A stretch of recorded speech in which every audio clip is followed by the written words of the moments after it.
Tinanghal namang MVP ng UAAP Women's Basketball si Casey De La Rosa ng Ateneo. Si Rafael Bandairel sa detalye. Rise and shine, Rafael.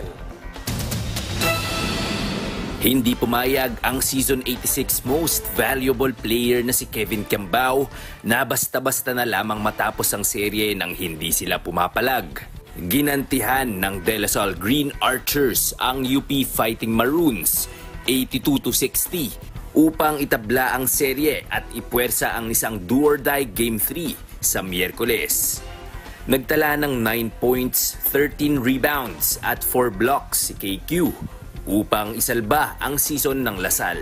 Ayun nga, nung first game ng Game 1, talagang sobrang ineffective ako. So, ayun, kailangan ko na step aside yung ego ko na game of full player ako na sinasabi ni Coach. And then, kung ano yung binibigay na sitwasyon namin ng UP, take advantage namin. Pero sina Francis Escandor at Joshua David ang bida ng serye. Tig-apat na 3-pointers ang pinakawalan ng dalawang role players para sa pinagsamang 26 points.